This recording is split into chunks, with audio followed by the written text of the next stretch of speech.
नमस्कार दोस्तों, स्वागत है आप सभी का मेरे YouTube चैनल स्टेनो गुरु शिवा में।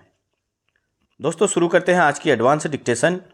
गति लेखन संख्या 6, गति 80 शब्द प्रति मिनट। स्टार्ट। हमारे देश में सामान्य तौर पर बुजुर्गों की अहमियत है। सभी अपने घर के बड़े बूढ़ों का ख्याल रखने की कोशिश करते हैं, मगर उनकी सामाजिक सुरक्षा को लेकर अपेक्षित नीतिगत व्यवस्था की कमी रही है। खासकर ढलती उम्र में उनके स्वास्थ्य का ख्याल रखने के लिए बीमा जैसी व्यवस्था में भी अभी तक उनके लिए पर्याप्त जगह नहीं रही है। यह बेवजह नहीं है कि बुजुर्गों के लिए स्वास्थ्य बीमा के मामले में भारत एशिया प्रशांत देशों में सबसे निचले पायदान पर है। एशियाई विकास बैंक की एक रिपोर्ट में बताया गया है कि भारत को तेजी से बढ़ती आबादी की ज़रूरतों को पूरा करने और वृद्धि की रफ्तार बनाए रखने के लिए सबको स्वास्थ्य बीमा के दायरे में लाना वक्त का तकाजा है।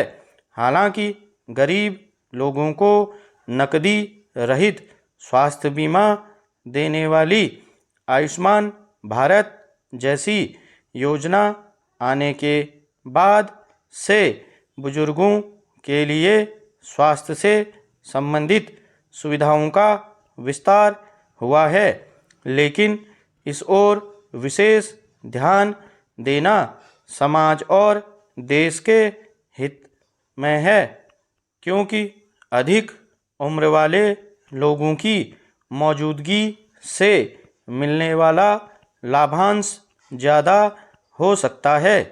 दरअसल बदलती स्थितियों में बुजुर्गों को अपनी सेहत के लिहाज से ज़्यादा संसाधनों की ज़रूरत पड़ती है। परिवार और समाज के अतिरिक्त व्यवस्थागत ढांचे में कुछ ऐसे नियम कायदे हैं जिनमें कई बार बुजुर्गों को या तो उपेक्षा झेलनी पड़ती या फिर उन्हें कमतर सुविधाएं मिलती हैं।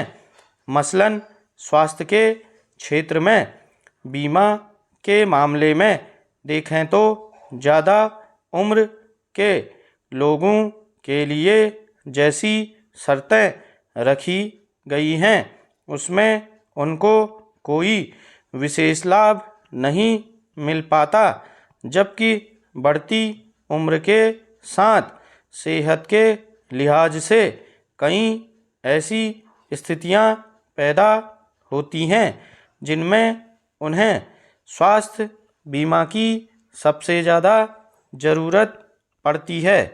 हालांकि अब बीमा नियामक एवं विकास प्राधिकरण ने बुजुर्गों को भी बीमा खरीदने की सुविधा प्रदान कर दी है, पर स्वास्थ्य बीमा का खर्च कम और उनकी पहुंच में होना चाहिए।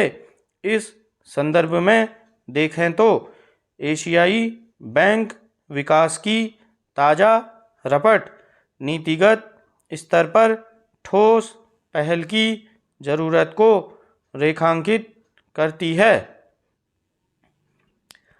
यह प्रवृत्ति कोई नई नहीं है। औद्योगिक क्रांति के बाद उपजी पश्चिम की औपनिवेशिक मानसिकता इसके मूल में है। यह प्रवृत्ति जलवायु और पर्यावरण के संकट के वक्त एक नए रूप में सामने आई है, जो वैश्विक स्तर के लगभग हर जलवायु या पर्यावरण से जुड़े समझौते में दिख भी रही है। हालांकि दक्षिण के देश अब इस प्रवृत्ति का पुरजोर विरोध अंतर्राष्ट्रीय समझौते में कर रहे हैं और लामबंद भी हो रहे हैं। स्टॉप।